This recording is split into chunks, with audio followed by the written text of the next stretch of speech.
Қайырлы күн достар, каналға қош келдіңіздер. Бүгін мен сіздерге осындай өте тез жасалатын және тек қана 2 жұмыртқадан тұратын осындай торттың рецебімен бөлісемін. Бисквитін дайындауға өте аз уақыт кетеді, ал оформлениясын жеңілдеу қылып өз қалауларыңыз бойынша жасауға болады. Комнатный температурада тұрған 2 жұмыртқаға 400 грамм сгущенка қосып, оның үстіне еріп тұрған 80 грамм майды қосып миксермен араластырамыз. Алдын ала електен өткен 160 грамм ұнға 10 грамм разрыхлитель қосып, аз-аздан шетінен сала отырып миксермен араластырамыз. Біркелкі болып араласқаннан кейін осыны формаға 4 рет бөліп құйып шығамыз.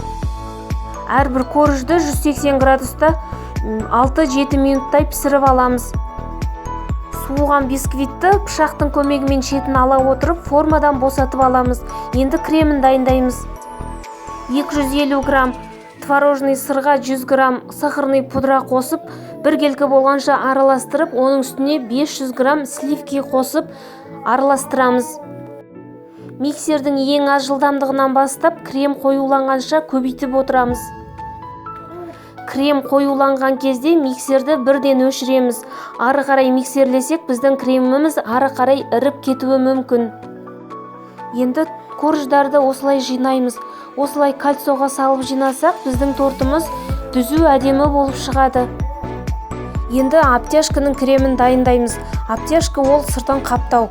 Ол үшін 250 грамм творожный сырға 100 грамм сахарный пудра қосып, өзіміз қалаған түске арнайы краскасын қосып, оны миксерлейміз.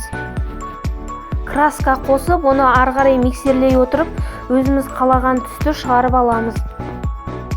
Енді біркелкі крем болғаннан кейін бұл кремді арнайы кондитерлік мешокқа салып, торттың шетіне айналдырып жағып шығамыз.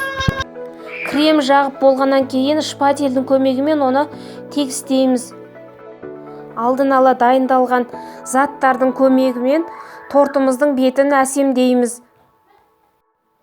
Мастикамен жұмыс, шоколадпен жұмыс және кондуринді пайдалану туралы арнайы видеолардың ссылкасы описание бөлімінде көрсетілген. Тапсырысқа торт қабылдау үшін қандай құралдар қажет, кондитерлік заттар туралы арнайы видеолар менің каналымда көрсетілген.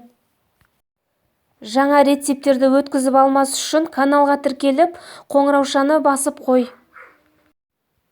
Бұл қазіргі таңда сұранысқа ие торттардың бірі. Міндетті түрде осы тортты жасап көріңіздер. Тортымыз әдемі жақсы шығу үшін осы көрсетілген рецептердің әрбір граммына дейін дұрыс өлшеу өте маңызды. Рецепт ұнаса комментарий қалдырып, менімен бөлісіңіздер. Соңына дейін қарағандарыңызға рахмет.